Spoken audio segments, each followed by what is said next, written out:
serie que hemos denominado los atributos de Dios.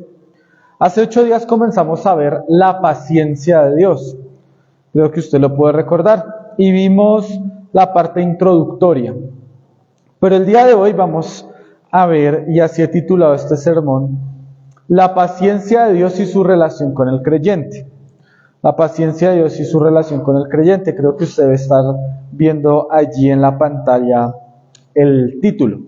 La paciencia de Dios y su relación con el creyente. Estábamos viendo hace 8 días, hermanos, en qué consistía la paciencia de Dios. En qué consistía la paciencia de Dios.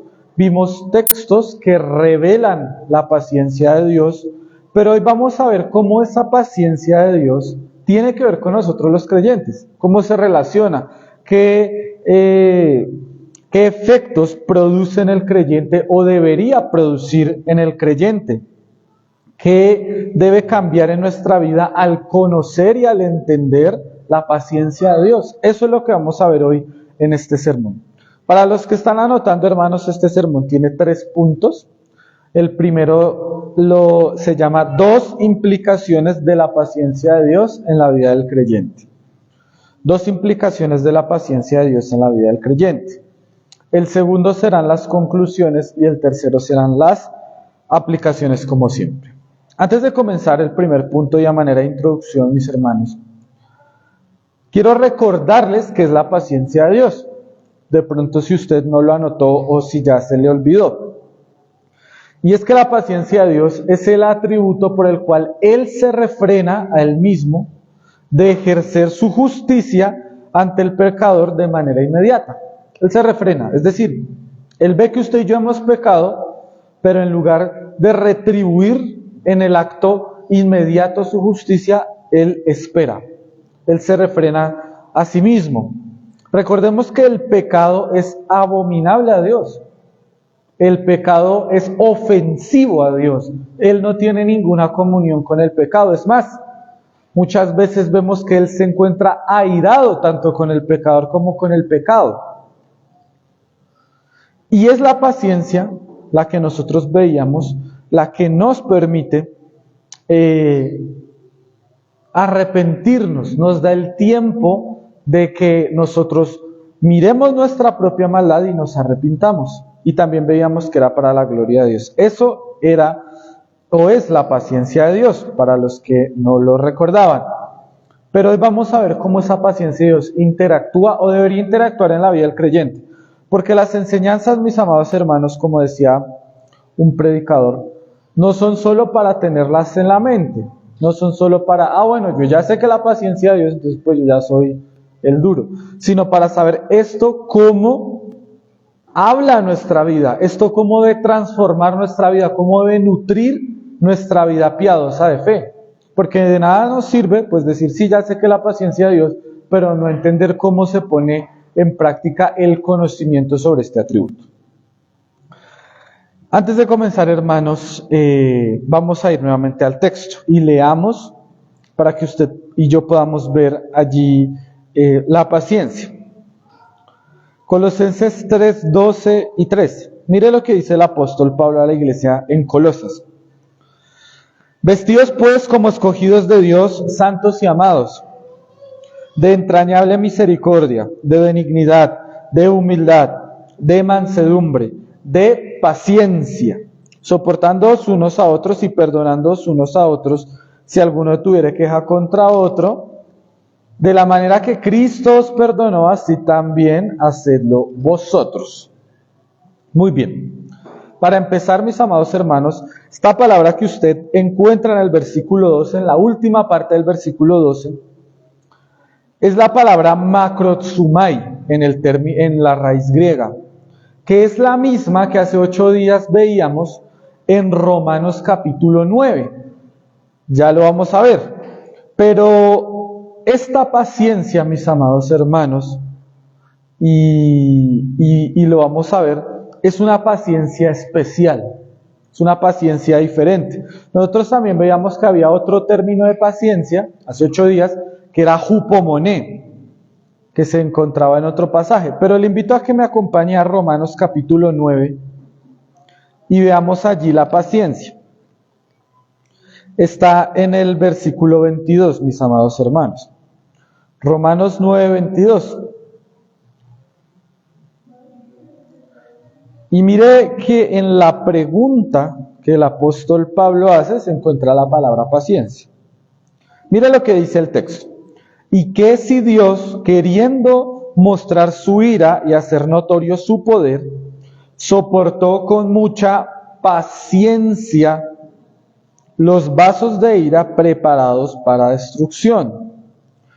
Esta paciencia que aparece en Romanos 9:22 es la misma paciencia macrotsumai, que significa, como veíamos, soportar, aguantar.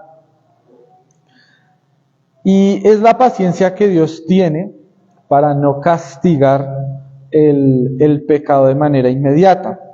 En Colosenses capítulo 3, versículo 12, y le pido que volvamos, Dios nos pide, o le pide a la iglesia en Colosas, a través de la epístola del apóstol Pablo como primera audiencia, pero nos pide hoy como segunda audiencia, paciencia. Y mire que es esa misma paciencia porque el versículo 13 indica que es la misma clase de paciencia, macrotsumai. Mire lo que dice el 13, soportándoos unos a otros. Es esa paciencia de soportar, de aguantar. En el contexto, mis amados hermanos, en el que se relaciona. Mire, la primera implicación, para que usted la pueda notar si lo está haciendo, es que debemos tener la misma paciencia que Dios ha tenido. Se utiliza la misma palabra, macrotsumai. Y es esa paciencia de soportar, es esa paciencia de aguantar. Que como veíamos hace 8 días no es fácil, es más, hay veces dice la gente, no me aguanto ni a mí mismo, no me aguanto ni mi propio genio. Pero esa paciencia que Dios muestra en Romanos 9, es la misma paciencia que el apóstol Pablo le está diciendo a los colosenses, revístanse o vístanse de paciencia. Y a renglón seguido dice, ¿cómo se debe hacer? ¿Cómo debemos tener esa paciencia? Soportándonos unos a otros. Este es un verbo bastante de poca buena fama en el español. En otros idiomas tiene una connotación diferente. Cuando hablamos de soportar en español, estamos hablando de algo que estamos como que no nos gusta, pero igual pues ahí nos mantenemos como que, bueno, ya me tocó aguantarme, ya me tocó. Entonces, cuando usted, por ejemplo, y les voy a poner un contexto del momento, la música que está sonando afuera, pues nos toca soportarla, ¿cierto? Nos toca aguantarla, así no nos guste o así nos parezca impropia del momento, pues no podemos ir a pelear con el vecino y gritarlo, apague la música, nos toca soportar. Su hermano y yo, nuestros hermanos y yo hacemos o cometemos conductas o cosas que usted dice, pues, es que mi hermano es así, ya pues, yo lo voy a soportar, pero más allá vamos a ver qué es más allá. La pregunta que debemos hacer, y ya la hemos respondido, ¿cómo debemos ejercer la paciencia de Dios, que es la misma macrotsumai? ¿Cómo la debemos ejercer? Soportándonos unos a otros. ¿Cómo la debemos hacer? Soportándonos. Creo que el texto allí lo ve, usted lo dice. Pero la pregunta a renglón siguiente es, ¿con quién debo tener esa paciencia que Dios tiene, cierto? Ya vimos hace 8 días que Dios tiene la paciencia con toda la creación, tanto con creyentes como con incrédulos, ¿cierto? Él guardó paciencia, y veíamos, con el mundo antiguo de Noé. Los teólogos dicen que Noé duró más de 100 años construyendo el arca.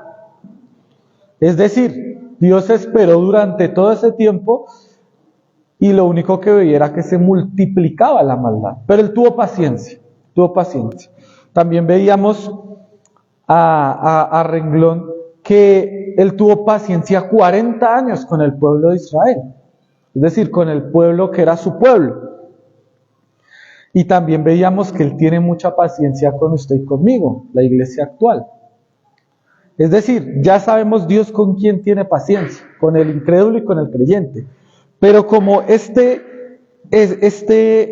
versículo y el contexto le está hablando a los creyentes, vístanse de paciencia, nosotros tenemos que preguntarnos, bueno, ¿y yo con quién debo ejercer esa paciencia? ¿A quién le debo demostrar paciencia? Y miren la respuesta, la primera, mis amados hermanos, está en el versículo 13. Le invito a que me acompañe. Soportándoos unos a otros y perdonándoos unos a otros, si alguno tuviere queja contra otro. Hasta allí. En este contexto, mis amados hermanos, el primer sujeto de la paciencia son los hermanos de la iglesia local. Mire que el apóstol Pablo habla en tercera persona plural. Soportándoos, nosotros no tenemos eso en el español de América Latina, nosotros no hablamos así, soportándoos ni perdonándoos, sino nosotros diríamos, sopórtense y perdónense, hablando en plural. Pero lo que le está diciendo el apóstol Pablo es unos con otros. Es decir, si Juan me ofendió o hace algo que a mí no me gusta, yo soportarlo. Y si yo hago algo que a Juan no le gusta, él debe soportarlo. Es más, llega el punto en el que es tan ofensivo que nos ofendemos, nos ofende cosas de nuestro hermano. Entonces, si eso traspasa ese límite, el apóstol Pablo dice también, perdónense unos a otros. Si su paciencia se acaba, como digamos nosotros tenemos en Colombia un dicho que dice, esta es la gota que rebosó el vaso, ¿no? Ya hasta me colmó la paciencia, ¿cierto? Pero el apóstol Pablo dice, sopórtense. Y si no se soportan y se ofenden, perdónense.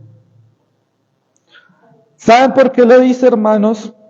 Porque el apóstol Pablo conoce por el poder del Espíritu Santo que usted y yo como hermanos nos vamos a ofender muchas veces. Es más, si nosotros no vivimos esta clase de cosas, es porque nos hace falta más comunión unos con otros, ¿cierto? Yo le hago una pregunta, que acá viene la segunda clase de personas con las que usted debe tener paciencia.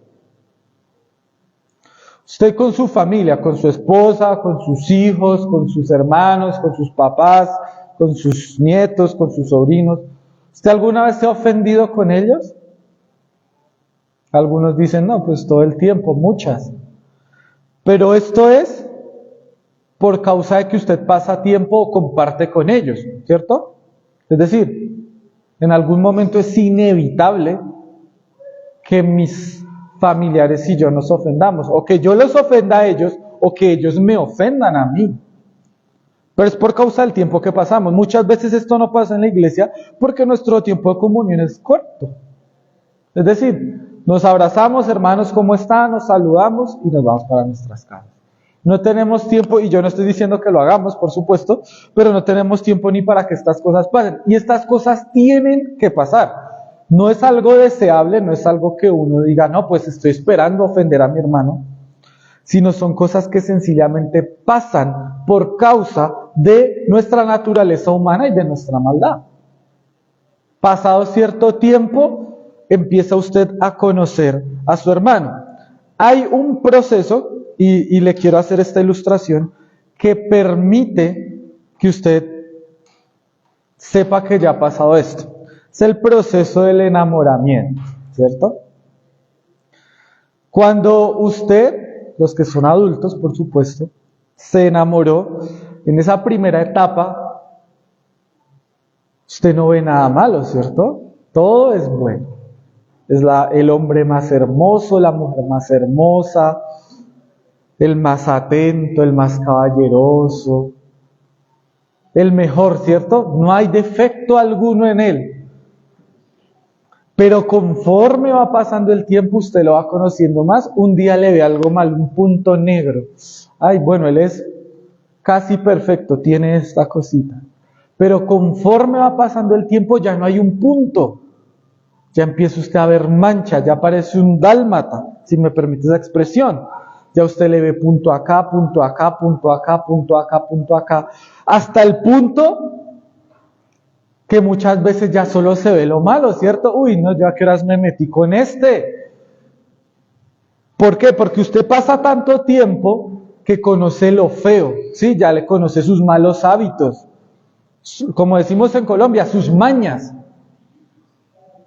Y eso ya no es tan bonito, y eso ya es horrible. Es más, yo he escuchado frases como, yo nunca pensé que usted fuera así, o la siguiente que usted la ha escuchado.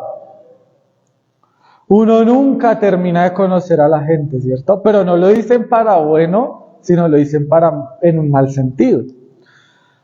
Y mis amados hermanos, conforme la iglesia del Señor, usted y yo, pasemos más tiempo juntos, tengamos más comunión, es inevitable que lleguen ese tipo de cosas. Y es bueno que usted y yo lo sepamos, porque mucha gente, a la primera ofensa que sufre o a la primera cosa que le pasa en la iglesia, ¿sabe qué dice? Me voy, ¿cierto? Me voy. No, a mí ya me ofendieron, yo me voy. Porque no entienden que la iglesia es la familia de Dios. Y en la familia es inevitable ofendernos. Entonces, ¿qué debemos hacer cuando llegan esas ofensas, esos momentos? Paciencia. Macrotsumai, soportar e incluso perdonar si yo me sentí ofendido. Hay muchas personas que se ofenden por cosas que otras no se ofenden, ¿cierto? Hay mucha gente que le dicen, por ejemplo, uy, es que usted hoy se trajo la corbata más fea. Y se ríen, así es verdad, la corbata está fea. Así. Hay otros que, uy, ¿cómo así? O sea, mejor dicho, yo pues parezco un payaso, o sea, yo soy... Cada quien toma las cosas de diferente manera. Y ahí está la magia del asunto, hermanos. Conocer qué le gusta a mi hermano, qué no le gusta a mi hermano, qué soporta a mi hermano, qué no soporta. Hay cosas que a usted le parecen normales, que a su hermano que está sentado al lado le parecen una abominación completa.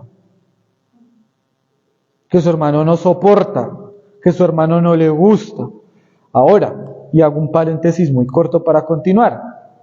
Esto no quiere decir que como estas cosas deben pasar, nosotros anhelemos o tengamos la intención de que pasen. No, o sea, no. Yo sé, como sé que por ejemplo a Valentina no le gusta tal comida, entonces yo la voy a sacar a comer y la voy a llevar justo a ese lugar de la comida donde no le gusta. No, no se trata de eso. Sino se trata que de pronto yo no sabía y pues no le gusta, pues bueno, ya sé que lo voy a evitar, pero no intencionalmente. Yo sé que a Juan no le gusta tal música, entonces pero él se la pongo a escuchar y se las mando por WhatsApp. No tener la intención de ofender porque esto es pecado, sino entender que estas cosas van a pasar. Entonces, las primeras personas con las que debemos ejercer la paciencia, que es la primera implicación, es con nuestros hermanos. Pero ahora vamos a pasar al siguiente extremo, al extremo totalmente opuesto. Y para eso le invito a que me acompañe a la escritura en el libro de los Salmos, hermanos amados, capítulo 37, versículo 1. 37:1. Salmo de David. Y mire lo que dice este salmo tan maravilloso. Mire lo que le dice el salmista al pueblo. No te impacientes a causa de los malignos, ni tengas envidia de los que hacen iniquidad. ¿Qué está diciendo? No te impacientes, es decir, tengamos paciencia. ¿Pero con quiénes? Con los malos, con los malignos. Pero si nosotros traemos ese mandamiento al Nuevo Testamento, no vamos a ir a ese pasaje, solo se lo voy a recordar. Cristo habló de una clase de amor específico. Y fue el amor hacia el enemigo, ¿cierto? Él decía algo como... Pues amar al que uno lo ama es fácil. Entonces, si la hermana Judy ama a su esposo, pues es un amor normal, ¿no? Se supone y es que es lo correcto. Pero si alguien ofende a la hermana o alguien nos ofende, pues ya no es tan fácil amarlo, ¿cierto? Esa persona nos cae mal, esa persona nos desagrada. Y lo que dijo Cristo es, no hay que odiarlo, no hay que odiarlo, hay que orar por él, hay que bendecirlo, incluso hay que amarlo. Eso para el hombre natural es una locura. ¿Cómo así que yo voy a amar a mi enemigo? O sea, si es mi enemigo, busca mi mal, busca mi caída. Pero cuando nosotros vemos a Cristo en la cruz, es precisamente lo que hizo por nosotros. Usted y yo éramos los enemigos de Él en ese momento.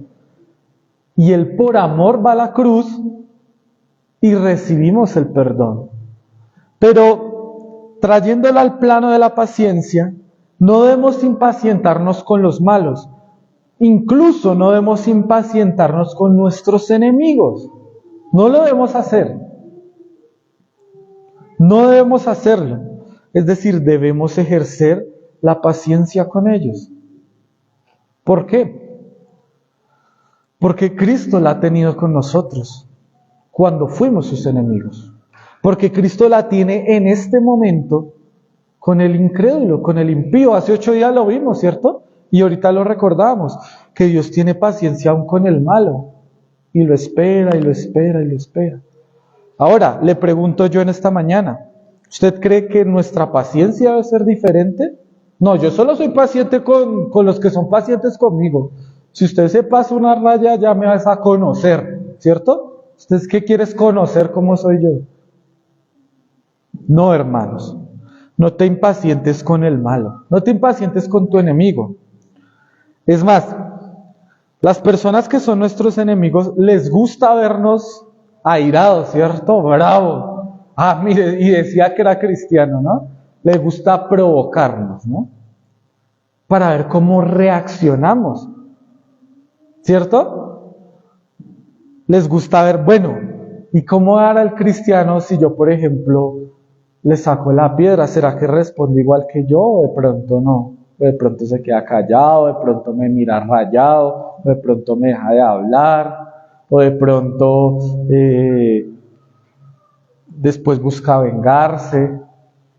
La gente está mirando constantemente a los cristianos y no los mira para admirarlos, sino para criticarlos en primera medida. Mire el cristiano cómo se viste, mire el cristiano la música que oye, mire el cristiano lo que come, mire el cristiano cómo se comporta, mire el cristiano las personas con las que sale. ¿Me equivoco o estoy diciendo la verdad, hermano? Cuando usted dice que es cristiano, de una vez se pone todos los focos encima. Todo el mundo le está mirando. Y muchos interactúan con usted para saber usted cómo responde a situaciones adversas. Muchos miran sus reacciones cuando usted está en un partido y pierde. Muchos miran su reacción cuando usted se cae, cuando usted no le pagan temprano en la empresa, cuando usted le cortan el recibo, cuando usted lo tratan mal. Para ver, ay, mire el cristiano. Y si usted reacciona mal, pues ya se los ganó de por vida, ¿cierto? ¡Ja! Acuérdese esa vez que usted dijo eso o hizo eso, ¿cierto? Sí, yo me acuerdo que una vez se cayó y eso dijo un rosario de insultos. Entonces, ¿qué clase de cristiano? ¿Por qué puse estos dos ejemplos, hermanos? Estos 2 puntos. Primero están sus hermanos, o nuestros hermanos, y acá están nuestros enemigos, o sus enemigos. Para decir que nosotros debemos amar desde este punto hasta este punto, y todos los que estén en el medio. Es decir, si debemos amar a nuestros hermanos, y si debemos amar a nuestros enemigos, por consiguiente debemos amar a todo el mundo. Y debemos ser pacientes con ellos. Pacientes. Debemos ser pacientes con su familia de la carne. Usted debe serlo. Y vea que eso a veces es difícil. A la familia, como lo conoce a uno tanto, sabe, dice alguien, sabe cuál es su talón de Aquiles, ¿no? Yo ya sé qué es lo que no le gusta, yo ya sé qué es lo que no le gusta a mi mamá, yo ya sé qué es lo que no le gusta a mi abuelito, a Michelle, porque los conozco bien. Entonces, si yo un día tengo la maldad de ofenderlos y de probar su paciencia, ya sé por dónde. Entonces, la familia muchas veces hace eso. No, es que a mí no me gusta eso, entonces, peor, ¿cierto? Más. Lo que decíamos, no es que yo sé que a mi querido pastor no le gusta esta comida, entonces si lo invito a mi casa, le sirvo esa comida. Obviamente eso no lo debemos hacer. Pero en la familia de la carne, como lo conoce bien a usted, le busca por ahí. Y más si es no creyente, hermanos. Si es no creyente, peor. A veces dice por ahí el dicho, a veces la familia es la que más le da duro a uno. La que más le exige a uno, la que más, le decimos en Colombia, le atiza a uno, ¿no? Los de afuera calmados y en la familia de él. Con ellos usted debe ejercer paciencia. Makrotsumai. ¿Con quiénes más? Con sus compañeros de trabajo. Con sus vecinos. Con sus conocidos. Con los hermanos de otras iglesias locales. Vean que esta parece fácil, hermanos, pero no es. Nosotros hablamos a veces con el pastor y ya vamos a pasar a la segunda implicación.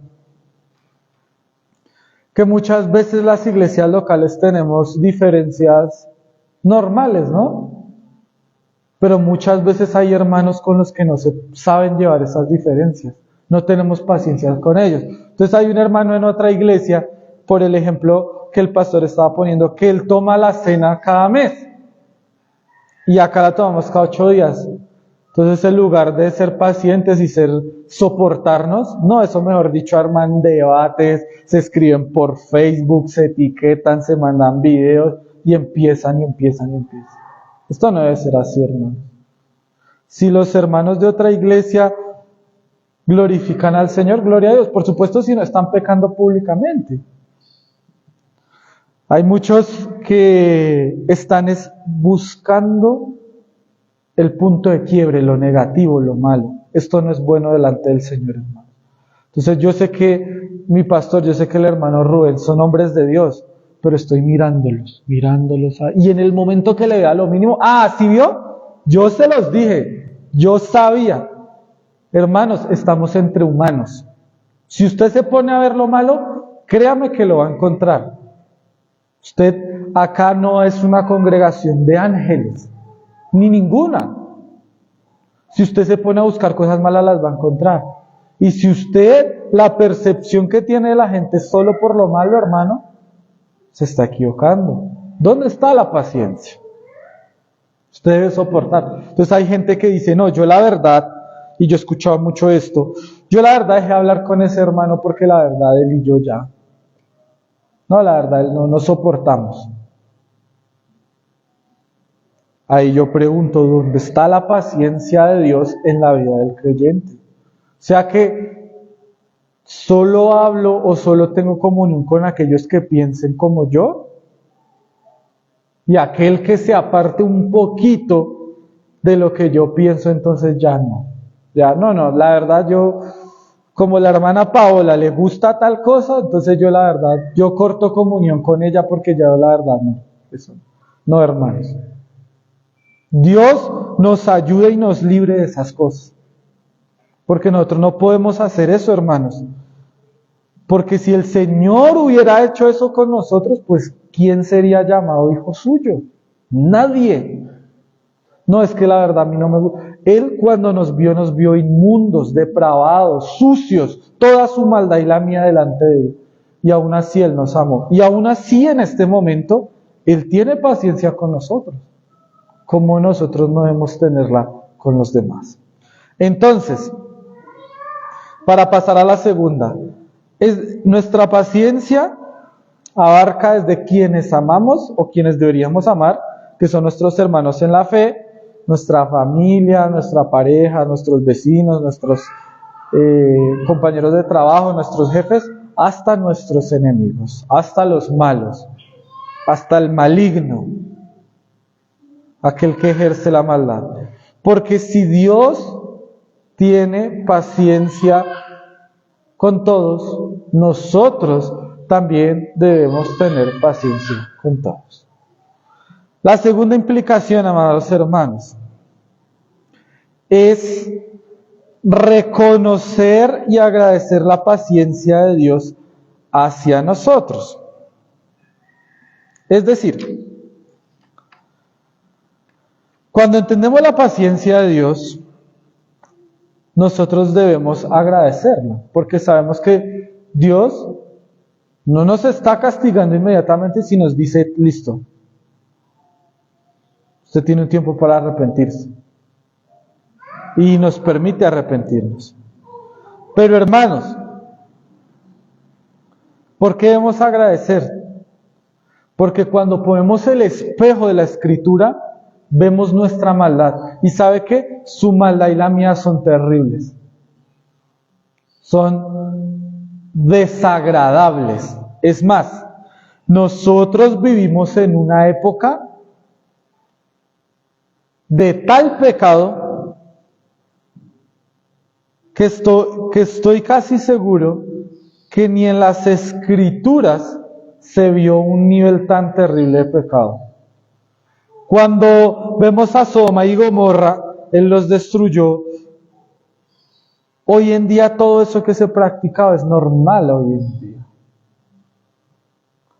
Hoy vivimos en la era donde la prostitución es algo normal, ¿cierto? Es decir, si un hombre e incluso una mujer quiere ir a buscar una prostituta, no hay ningún problema, ¿cierto? Nadie se lo prohíbe, nadie le va a decir nada, nadie lo va a llevar a la cárcel, nadie le va a poner una multa, nada. El aborto en Colombia, si usted lo recuerda, el año pasado hubo un gran debate al respecto. En Colombia es permitido abortar hasta la semana 24 bajo las llamadas 3 causales. Lo que en la práctica es un aborto pues casi total. Es decir, un niño en el vientre que a las 24 semanas ya escucha, ya habla, ya come, ya está formado totalmente su cuerpo, su cerebro, tiene ondas cerebrales propias, tiene corazón, bombea sangre, porque a la semana 24 es así, se puede matar sin ninguna consecuencia. Hoy, hermanos, el consumo de drogas no tiene ningún problema. Creo que en la ciudad en la que usted y yo vivimos, lo vivimos constantemente, ¿cierto?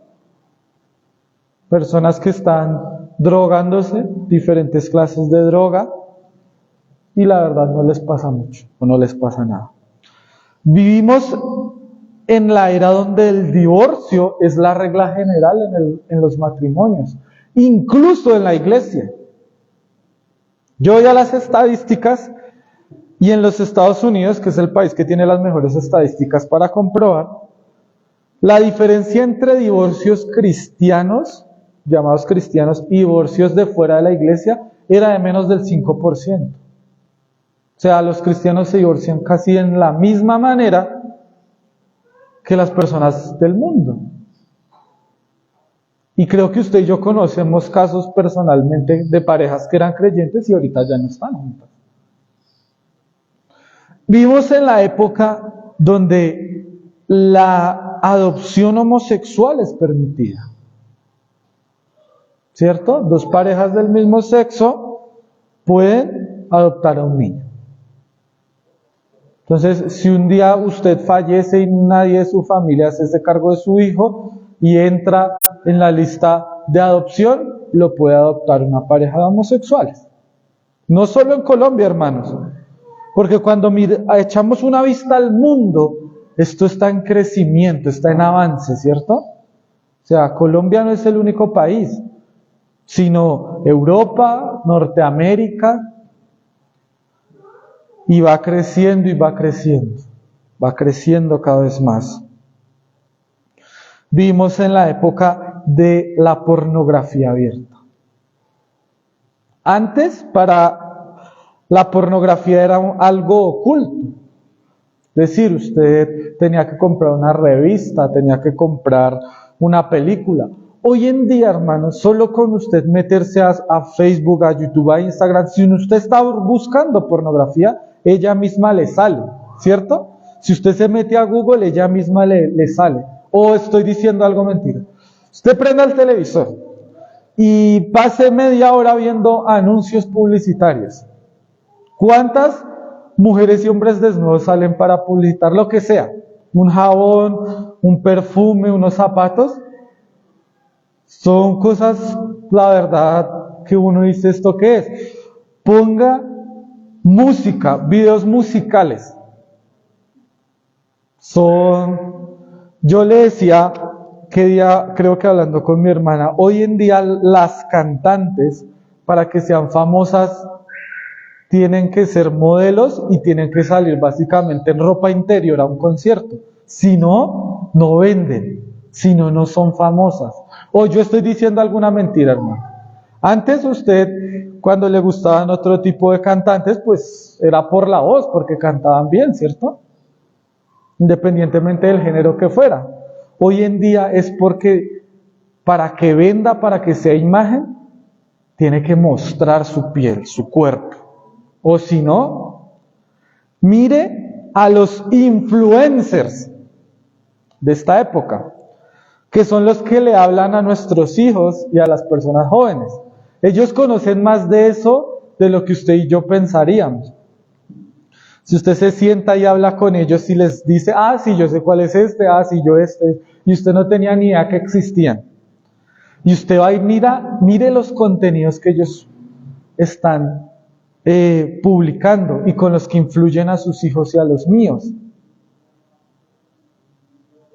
Y miren las cosas que hacen. El pecado hoy en día es totalmente libre, hermanos. Hemos llegado a esa época, y lo digo sin ninguna duda, a donde lo malo se le llama bueno. Y donde a lo bueno se le llama malo. Entonces vivimos en una generación perversa, muy mala.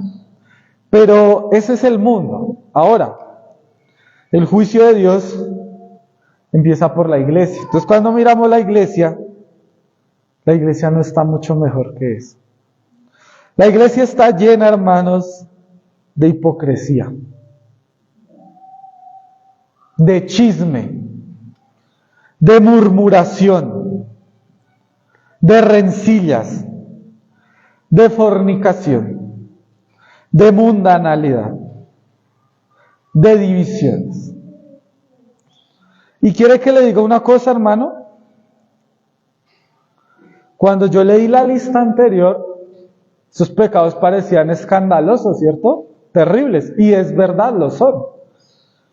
Pero esta lista que le acabo de dar de la iglesia es tan pecaminosa como la primera.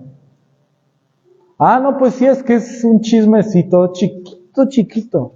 Entonces ese no es tan malo, ¿no? Es una mentirita blanca, piadosita. Entonces esa no es tan mala, esa es chiquita. No, hermanos.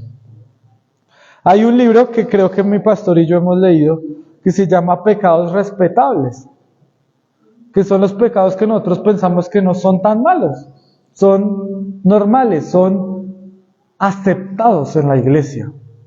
Entonces si yo salgo y le digo, usted si ve el pastor esa corbata, una boleta, eso es normal, ¿cierto? No, pero es que esto es entre los dos. Es decir, yo estoy diciendo algo malo de un hermano, pero ya lo hemos normalizado, lo vemos como normal. Echamos todo tipo de pecados de la lengua y del carácter, y para nosotros es normal. Hay muchos que han normalizado el pecado del enojo. Es decir, son un volcán, no se les puede decir nada. No, hermano Steven, lo que pasa es que a mí no me gustó su predica. ¿Cómo así? Ah, entonces usted sabe mucho. Por ponerme a mi ejemplo. No, es que no me gustó cómo cocinó, y pues entonces cocine usted. Me gustan las sonrisas porque me imagino que esto pasa, ¿cierto? O estoy hablando a la congregación de los ángeles del Señor, no creo, hermano. Hermanos, la iglesia tiene muchos más pecados de los que le gustaría admitir. Tiene muchos más pecados de los que nos gustaría admitir. Nosotros como creyentes y como iglesia de la Reforma tenemos un pecado terrible. ¿Y quiere que le diga cuál? Es el pecado del orgullo. Y le voy a decir por qué hablo de la iglesia de la Reforma. Y lo digo primero por mí, no hablo por nadie. Como ahora somos reformados, como ahora tenemos la confesión, como ahora tratamos de ser más fieles a la Escritura, el hermano pentecostal ya lo vemos en un segundo plano. Ya nos burlamos de él, ¿cierto? No, es que esos son locos, ¿cierto? No. Gracias a Dios me saco porque esa gente es terrible. Pero sabe que son nuestros hermanos. Muchos de ellos, por supuesto. Otros no. Pero hay muchas personas que tienen una teología más deficiente que la nuestra, pero que tienen una práctica mucho mejor que la nuestra, hermanos. Que oran más que nosotros. Que se congregan más que nosotros. Y están iglesias que no tienen una fidelidad a la Escritura tan grande. Nosotros tratamos de ser fieles a la Escritura y Dios nos corrige cuando no lo somos. Y yo he conocido, hermanos, y acá sí me gusta poner ejemplos para personas así, a señoras, a abuelitas, que ante los cuales los reformados yo creo que deberíamos agachar la cabeza. Porque son más piadosas, porque son más santas, porque son más serviciales, porque son más humildes. Y la iglesia reformada, lastimosamente los reformados, tenemos un síndrome terrible, que es la superioridad moral, la superioridad intelectual. Pero quiere que le diga algo, hermanos, Cristo, que tenía toda la doctrina perfecta sin ningún error, nunca se envaneció como la iglesia actual se envanece. No lo hacía. Nosotros, hay veces, como les digo, nos burlamos de ellos, hacemos chistes, comentarios de ellos. Yo lo he hecho, hermanos, y se los confieso, por supuesto, con toda vergüenza, porque cuando estudié esto fui verdaderamente confrontado, hermanos. Nosotros, dentro de la paciencia que debemos tener, incluso debemos soportar a aquel que tiene una teología diferente a nosotros, amarlo. Eso debemos soportarlo. Hay personas que si le dicen algo diferente a lo que ellos piensan, se riegan, mejor dicho, como un río.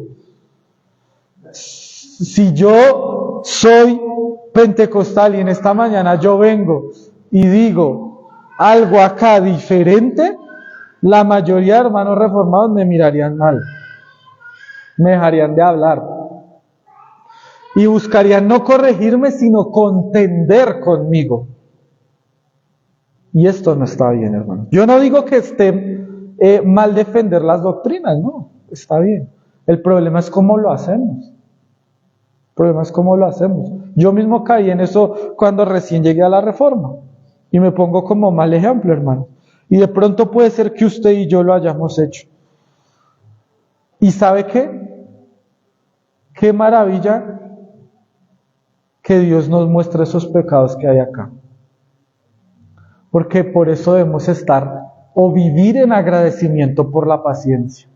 Porque usted y yo no somos tan santos. Es más, El pastor John MacArthur dice: la iglesia es un hospital lleno de enfermos, lleno de hipócritas. Decía el pastor Charles Spurgeon: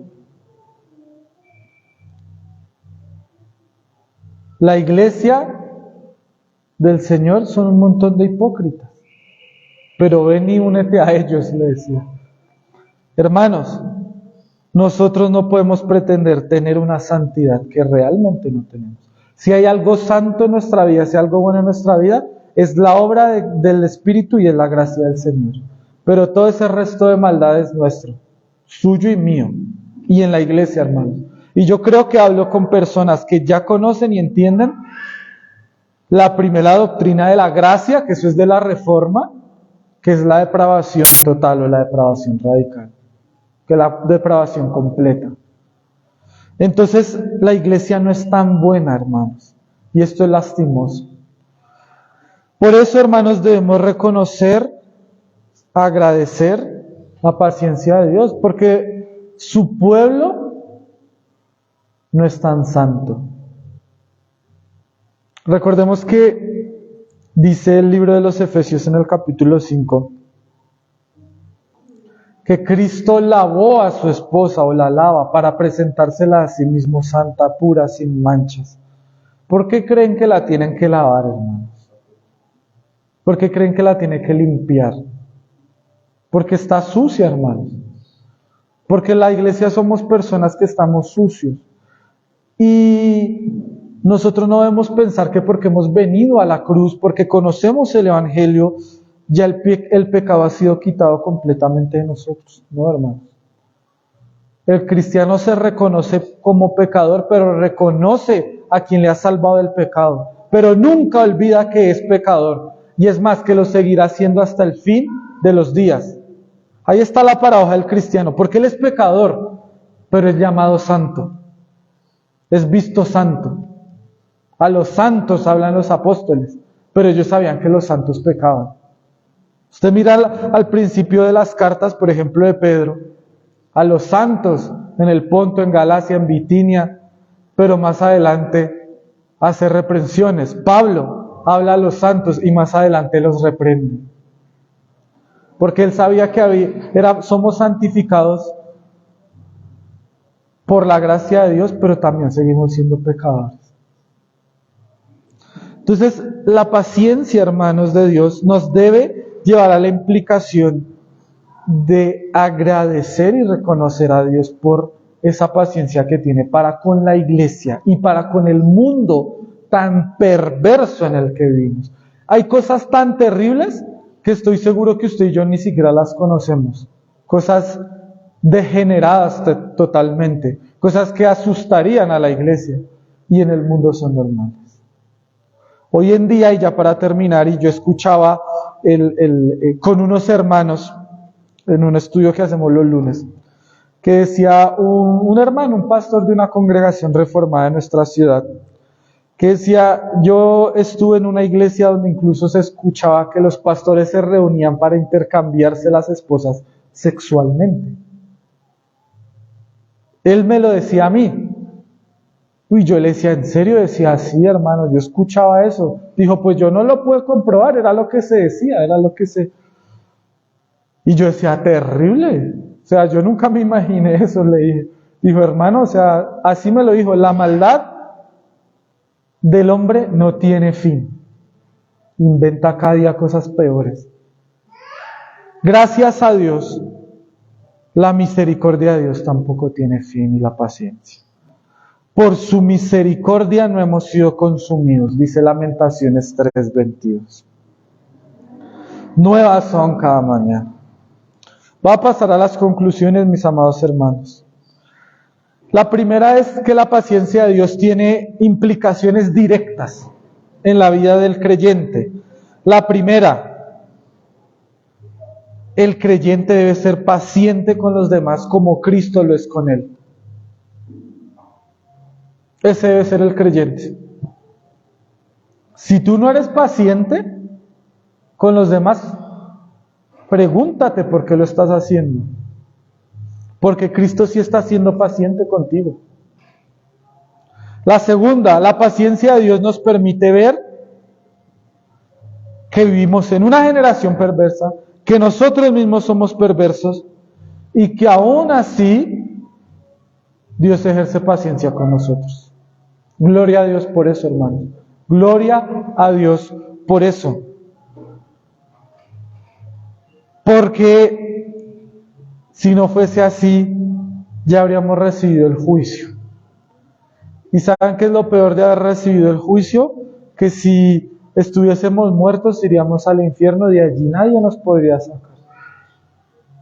Pero Dios nos ha dado el espacio para arrepentirnos en su paciencia. Aplicaciones, mis amados hermanos. Yo hice una pregunta hace 8 días y hoy la vuelvo a hacer, por supuesto.